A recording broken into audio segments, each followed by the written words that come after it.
সবাইকে মাইক্রোসফট ওয়ার্ডের আরেকটি নতুন পর্বে স্বাগতম। মাইক্রোসফট ওয়ার্ডের আমরা বেশ কয়েকটি পর্ব অতিক্রম করে এসেছি। মাইক্রোসফট ওয়ার্ডের আজকের পর্বে আমরা মূলত জানবো হোম ট্যাবের মধ্যে যে রিবনগুলো আছে সেই রিবনগুলোর মধ্যে প্যারাগ্রাফ নামক যে গ্রুপটি আছে সেই গ্রুপের অন্তর্ভুক্ত যেই ফাংশনগুলো আছে সেই ফাংশন সম্পর্কে জানবো।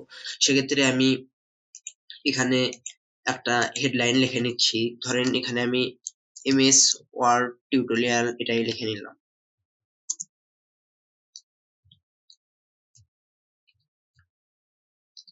এটা লিখলাম। এটা লেখার পর এটাকে আমি একটু এখান থেকে বৃদ্ধি করে দিলাম এবং এটার কালারটিকেও পরিবর্তন করে দিলাম। এখন যদি হোমে যাই, হোমে যাওয়ার পর এখানে দেখতে পাচ্ছেন প্রথমে যে এইটি আছে সেটা হচ্ছে অ্যালাইন লেফট। এটার কিবোর্ড শর্টকাট হচ্ছে কন্ট্রোল এল। এটার কাজ হচ্ছে আপনার যেই সিলেক্ট করা থাকবে সেটিকে সবার বামে নিয়ে আসবে, অর্থাৎ সবার লেফটে নিয়ে আসবে। এটা সিলেক্ট করা আছে। এখন হোমে প্রেস করে এখানে যদি ক্লিক করি তাহলে দেখছেন যে এটা কিন্তু সবার বামে চলে এসেছে, সবার লেফটে চলে এসেছে এবং এই অ্যালাইন লেফট যেটি আছে সেটির শর্টকাট হচ্ছে কন্ট্রোল এল। আপনি যদি এটা যদি এখানে না থেকে এখানে থাকে, আমি যদি এটা সিলেক্ট করা অবস্থায় কন্ট্রোল এল প্রেস করি কিবোর্ডে তাহলে কিন্তু এটা অটোমেটিক এখানে চলে আসবে। তারপর এটা হচ্ছে সেন্টার। সেন্টার এর কিবোর্ড শর্টকাট হচ্ছে কন্ট্রোল ই। আপনি যদি কন্ট্রোল ই প্রেস করেন অথবা যদি এই সেন্টারে এখানে প্রেস করেন তাহলে এটা এই আপনি যে পেজ আছে সেই পেজের মাঝখানে যেই টেক্সটটি সিলেক্ট করা থাকবে সেই টেক্সটটি চলে আসবে। এখানে যদি আমি কন্ট্রোল এল প্রেস করি, কন্ট্রোল যেটা এল প্রেস করি সেটা তাহলে সবার বামে চলে আসবে এবং কন্ট্রোল ই প্রেস করলে সেটা সেন্টার হয়ে যাবে। কন্ট্রোল এল প্রেস করলাম এটা সবার বামে এবং কন্ট্রোল ই প্রেস করলাম এটা মাঝখানে চলে আসলো এবং তারপর একটা হচ্ছে অ্যালাইন রাইট। অ্যালাইন রাইট এর কাজ হচ্ছে অ্যালাইন রাইট যদি আপনি সিলেক্ট করেন তাহলে আপনি যে টেক্সটটি সিলেক্ট করে থাকবে সেই টেক্সটটি সবার ডাইনে চলে আসবে। আপনি যেখানেই থাকেন না কেন আপনি সিলেক্ট করার পর যদি কন্ট্রোল অ্যালাইন রাইট এর যে শর্টকাট সেই শর্টকাট হচ্ছে কন্ট্রোল আর। আপনি যেখানেই থাকেন না কেন আপনি যদি কন্ট্রোল আর প্রেস করেন সেটা অটোমেটিক কিন্তু আপনাকে সবার ডাইনে সবার ডাইনে নিয়ে আসবে। এটা মূলত এই তিনটা প্রথম যে তিনটে আছে অ্যালাইন লেফট, অ্যালাইন সেন্টার এবং অ্যালাইন রাইট, এই তিনটি মূলত যে টেক্সট আছে সেই টেক্সটের যে শিরোনাম থাকে সেই শিরোনামের ক্ষেত্রে মূলত এই তিনটি ব্যবহার করা হয়। আবার সবার শেষে যে এটি আছে এই লিস্টের ৪ নাম্বারটি, এটার নাম হচ্ছে জাস্টিফাই। এটার কিবোর্ড শর্টকাট হচ্ছে কন্ট্রোল জে। এটার কাজ মূলত এই তিনটি থেকে একটু ভিন্ন। যেমন আমি এটাকে সিলেক্ট করলাম, এই টেক্সটটিকে সিলেক্ট করলাম, এই টেক্সটটিকে সিলেক্ট করার পর এখন আপনি দেখতে পাচ্ছেন এই টেক্সটের মধ্যে প্রথম যে লাইনটি, প্রথম লাইনের চেয়ে দ্বিতীয় লাইন একটু বড়। আবার এখানে এই লাইনটার চেয়ে এই লাইনটা আরেকটু বড়। আবার এখানে এই লাইনটির চাইতে এই লাইনটি একটু ছোট, এই লাইনটির চাইতে এই লাইন একটু বড়, এই লাইনটির চেয়ে এই লাইনটি একটু বড়। এখন আপনি চাচ্ছেন যে এই সবগুলো লাইন এক সমান হবে। তাহলে কিন্তু যদি আপনি হোমে গিয়ে এখানে প্যারাগ্রাফ নামক যে গ্রুপটি আছে এখানে যদি ক্লিক করেন তাহলে সবগুলো লাইন কিন্তু সমান হয়ে যাবে। কিন্তু একটা শর্ত আছে সেটা হচ্ছে যেগুলো বেশি ছোট, যেমন এই ২ লাইন থেকে এই শেষের লাইন ৩ নাম্বার লাইনটি বেশি ছোট। আবার এই ২ লাইন থেকে এই লাইনটি বেশি ছোট। আবার এই ২ লাইন থেকে এই লাইনটি বেশি ছোট। এই ২ লাইন থেকে এই লাইনটি বেশি ছোট। তাহলে এগুলো কিন্তু হবে না। যেগুলো শুধু কম ছোট বা খুব কাছাকাছি আসছে, একটু বড় একটু ছোট, সেক্ষেত্রে শুধু এই নিয়মটি প্রযোজ্য হবে। তো এখন যদি আমি এগুলোকে সিলেক্ট করে যদি হোমে গিয়ে এখানে আমাদের জাস্টিফাই কন্ট্রোল জে প্রেস করি এটা কিন্তু সব সমান হয়ে গেল। এখন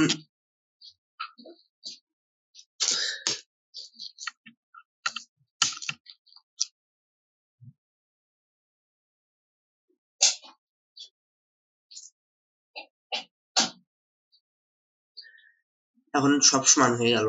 এখন দেখতে পাচ্ছেন এগুলো সব কিন্তু একই সমান হয়ে আছে। এখন কন্ট্রোল জেড প্রেস করলে দেখেন যে এগুলো সব এখন আলাদা ভাবে আছে, অসমান হয়ে আছে। আবার কন্ট্রোল ওয়াই প্রেস করলাম, দেখেন যে এগুলো সব এক সমান হয়ে আছে। এটাই মূলত আমাদের যে জাস্টিফাই আছে সেটার কাজ।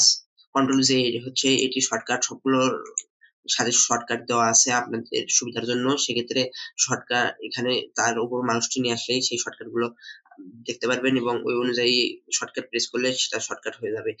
এখন যেটি দেখাবো সেটির নাম হচ্ছে প্যারাগ্রাফের অন্তর্ভুক্ত আরেকটি ফাংশন, সেটির নাম লাইন এন্ড প্যারাগ্রাফ স্পেসিং।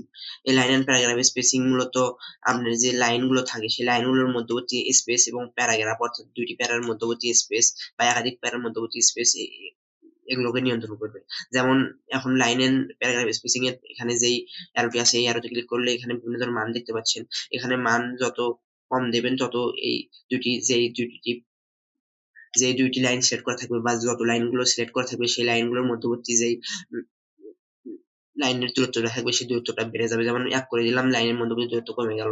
1.15 করে দিলাম লাইনের মধ্যবর্তী দূরত্ব একটু বেড়ে গেল। আবার যত বেশি করে দিচ্ছি তত লাইনের মধ্যবর্তী দূরত্বটা বেড়ে যাচ্ছে। আমি 3 করে দিলাম। এই ২ টি লাইন সিলেক্ট করা ছিল। এই ২ টি লাইনের মধ্যবর্তী দূরত্বটা অনেক বেশি বেড়ে গিয়েছে। আবার এখানে একটা তাহলে কোন মানটা রাখবো? এখানে স্ট্যান্ডার্ড মান যেটা সবসময় ডিফল্ট অবস্থায় থাকে সেটা হচ্ছে 1.15 1.15 রাখবেন। সেটা হচ্ছে মূলত আমাদের ডিফল্ট অবস্থায় থাকে এবং এটাই স্ট্যান্ডার্ড মান।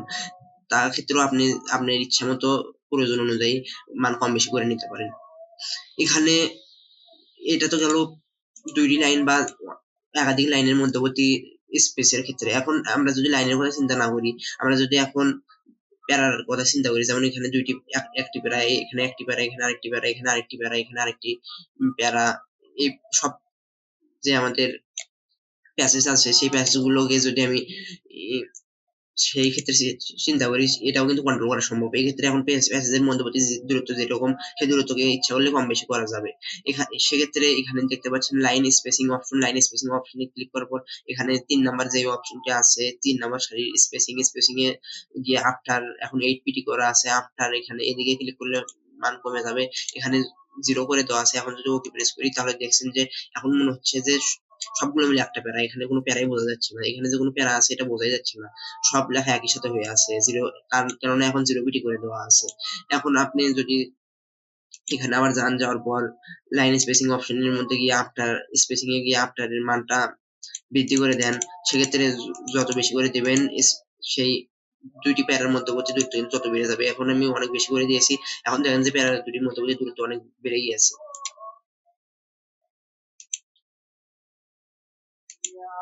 তো আমি মূলত ডিফল্ট অবস্থায় ৬ বা ৮ করে রাখবেন। ৬ বা ৮ এইটা হচ্ছে মূলত স্ট্যান্ডার্ড মান। আমি ৬ করেই রাখলাম। ওকে প্রেস করলাম। এখন কিন্তু প্যারাগুলো একটা স্ট্যান্ডার্ড পজিশনে আছে। এর এর একটু ডান পাশে আছে আরেকটি ফন্ট, সেটা হচ্ছে আরেকটি ফাংশন, সেটি হচ্ছে শেডিং। শেডিং এর কাজটা কি? শেডিং এর এই অ্যারোতে যদি ক্লিক করি তাহলে দেখতে পাচ্ছেন বিভিন্ন রং। রঙের আবার কি কাজ এখানে? রঙের কাজ তো আমরা এই ফন্টের অন্তর্ভুক্ত যে ফাংশন গুলো আছে সেখানেই দেখলাম। এখানে আবার কেন তাহলে রঙের কাজে আসলো? এখানে একটা ব্যাপার আছে, সেটা হচ্ছে আপনি যখন এই এটার কাজ দেখানোর জন্য আমি এই ২ লাইনকে সিলেক্ট করে নিলাম। ২ লাইন নয়, আমি মাঝখানের এই প্যারাটিকে সিলেক্ট করে নিলাম। এখন হোমে গিয়ে এখন যদি আমি আমাদের যেই শেডিং আছে সেই শেডিং এ ক্লিক করে এখানে যদি কালার এপ্লাই করি, এখানে রেড কালার এপ্লাই করলাম। এখন দেখেন রেড কালারটা ভালোভাবে খেয়াল করেন। এই রেড কালারটা কিন্তু পুরো যত টেক্সট আছে সেই টেক্সটটিকে ধারণ করলো এবং টেক্সটির আশেপাশে যেই টেক্সট গুলো আছে সেগুলোকেও ধারণ করলো। আপনারা বলতে পারেন যে ফন্ট ট্যাবের মধ্যে আমাদের যে এ টেক্সট হাইলাইটিং কালার আছে সেই টেক্সট হাইলাইটিং কালারও তো তাই করে। কিন্তু এক্ষেত্রে কিন্তু এটা ঠিক নয়। এটা কিন্তু তা করে না। এখানে একটু হলেও অভিন্নতা আছে। এখানে টেক্সট হাইলাইটিং কালার সিলেক্ট করার পরে আমি এখানে যদি আমাদের যে কালারটি আছে সেই কালারটি এপ্লাই করি, গ্রিন কালার এপ্লাই করলাম। এখন দেখেন যে এই যে এখানে যেগুলো রেড কালার দিয়ে সেট করা আছে, অর্থাৎ এখানে আমাদের শেডিং এর সাহায্যে যেইটা তৈরি করেছিলাম সেটাতে কিন্তু একটি লাইনের পর আরেকটি লাইনের মধ্যবর্তীতেও কালার এপ্লাই হয়েছে। কিন্তু যখন আমি এখানে যে টেক্সট হাইলাইটিং কালার দিয়ে এটা এপ্লাই করেছি সেক্ষেত্রে একটি লাইনের পর আরেকটি লাইনে যাওয়ার সময় মাঝখানে কিন্তু কালার এপ্লাই হয়নি। মাঝখানে কিন্তু ফাঁকা আছে। আবার এই লাইন থেকে এই লাইনে আসার সময়ও মাঝখানে ফাঁকা আছে। কিন্তু এক্ষেত্রে যখন আমি এই শেডিং দিয়ে কালার এপ্লাই করেছি তখন মাঝখানের লাইনে যাওয়ার সময় কোনো গ্যাপ নাই। সম্পূর্ণটাই ধারণ করেছে। এটাই মূলত শেডিং এর ব্যবহার। এবং শেডিং এর কালারটা যদি উঠায়া দিতে চান সেক্ষেত্রে যেখানে শেডিং প্রয়োগ করবেন সেটাকে আবার সিলেক্ট করে এখানে যদি এই যে এখানে এই অ্যারোতে ক্লিক করে নো কালার দেন তাহলে ওই কালারটি উঠে যাবে। এবং শেডিং এর ক্ষেত্রেও নো কালারের ব্যবস্থা আছে। আপনি যদি প্রথমে যে কালার গুলো দেখবেন সেখানের মধ্যে যদি কাঙ্ক্ষিত কালার না থাকে তাহলে নো কালারে চাপ দেওয়ার পরে স্ট্যান্ডার্ড এর মধ্যে আসবে। এখান থেকে কালার সিলেক্ট করে নিতে পারেন এবং যদি ফটোশপ বা ইলাস্ট্রেটর এর মতো এইভাবে কালার সিলেক্ট করে নিতে চান, একটু কম ঘন বা একটু কম বেশি করে নিতে চান তাহলে এখান থেকে সেটা নিতে পারেন। এবং এখানে কালার মোড আছে, RGB কালার মোড সিলেক্ট করে রাখবেন। এখানে RGB মূলত ৩টি মৌলিক কালার, ৩টি মৌলিক কালারের সমন্বয়ে যত কালার আছে তত কালার তৈরি করা হয়েছে। আপনার RGB র মান যদি জানা থাকে, রেড এর একটা মান বসায় দিবেন, গ্রিন এর একটা মান বসায় দিবেন, ব্লু একটা মান বসায় দিবেন। ৩টা কালারের সমন্বয়ে একটা নতুন কালার তৈরি হবে এবং এখানে ওকে প্রেস করলে সেই কালারটি এখানে প্রেস হয়ে যাবে। এখন যেহেতু কোনো কিছু করার ছিল না, তাই ডিফল্ট অবস্থায় ব্ল্যাকটি সিলেক্ট হয়েছে, নো কালার করে দিলাম। এখন এখানে কোনো কালার নেই। এখন এখানে তার ডান পাশে আরেকটি অপশন আছে, তার নাম হচ্ছে বর্ডার্স। বর্ডার্সে ক্লিক করলাম। এখন আমার এই প্যারাটি সিলেক্ট করা আছে, দেখতে পাচ্ছেন প্যারাটি সিলেক্ট করা আছে। এখন যদি আমি এই প্যারাটি সিলেক্ট করা অবস্থায় বটম বর্ডার দিই, তাহলে যে প্যারাটি সিলেক্ট করা থাকবে বা যে লাইনটি সিলেক্ট করা থাকবে সেই লাইনের নিচ দিয়ে বর্ডার হবে। টপ বর্ডার দিলে যে প্যারাটি বা যে লাইনটি সিলেক্ট করা থাকবে সেই লাইনটির উপর দিয়ে বর্ডার হবে। যেমন এখানে এই প্যারাটি সিলেক্ট করা আছে, এখন বটম বর্ডার দিলে এটা নিচ দিয়ে হলো, টপ বর্ডার দিলে এটা এই প্যারাটির উপর দিয়ে বর্ডার হলো, এই বর্ডার দিলে এই প্যারাটির সাইড দিয়ে বর্ডার হলো, রাইট বর্ডার দিলে এই প্যারাটির ডান সাইড দিয়ে বর্ডার হলো এবং ওয়াল বর্ডার দিলে এই প্যারাটির পুরো প্যারাটিতে বর্ডার হয়ে গেল। এবং এখান থেকে যদি বর্ডারটি তুলে দিতে চাই তাহলে নো বর্ডার দিলাম। এখন কোনো বর্ডার ছিল না এই প্যারাটির মধ্যে। এটাই মূলত বর্ডারের ব্যবহার। এবং এখানে আরো দুইটি ফাংশন দেখতে পাচ্ছেন, একটা হচ্ছে ডিক্রিজ ইনডেন্ট, আরেকটা হচ্ছে ইনক্রিজ ইনডেন্ট। এই ডিক্রিজ ইনডেন্ট এবং ইনক্রিজ ইনডেন্ট দুইটা মূলত বিপরীত কাজ করে। এখানে এই দুইটার কাজ বোঝার জন্য অ্যারো দেওয়া আছে। এই অ্যারোটি যেদিকে আছে, অর্থাৎ এই অ্যারোটি বাম থেকে ডান দিকে যাচ্ছে। এই এই ক্ষেত্রে কাজটাও এরকম, যদি কোনো টেক্সটকে সিলেক্ট করে এই অ্যারোটি প্রেস করতে থাকেন, তাহলে যে টেক্সটকে সিলেক্ট করে রাখবেন সেই টেক্সটটি বাম থেকে ডানের দিকে যাবে। এবং এটি মূলত কোনো টেক্সটের ইমেজ নিয়ে আসতে চাইলে, এখানে কোনো এই টেক্সটের সাথে ইমেজ অ্যাড করতে চাচ্ছেন, সেক্ষেত্রে এই দুটি মূলত ব্যবহার করা হয়। সেক্ষেত্রে এখানে ইমেজ অ্যাড করতে পারবেন। এখন এখানে একটা গ্যাপ তৈরি হলো, এখানে ইমেজ অ্যাড করতে পারবেন। আবার এখানে ডিক্রিজ ইনডেন্ট দিলে সেখানে যে আপনাদের বাম থেকে আস্তে আস্তে, ডান থেকে আস্তে আস্তে বামের দিকে চলে আসবে। তো এটাই ছিল মূলত আজকের আলোচনা। আজকে আমি প্যারাগ্রাফ যে গ্রুপটি আছে সেই গ্রুপের অন্তর্ভুক্ত কিছু ফাংশন নিয়ে আলোচনা করলাম। আজকের ভিডিও এ পর্যন্তই। আশা করছি ভিডিওটি বুঝতে পেরেছেন। ভিডিওটি শেষ পর্যন্ত দেখার জন্য ধন্যবাদ।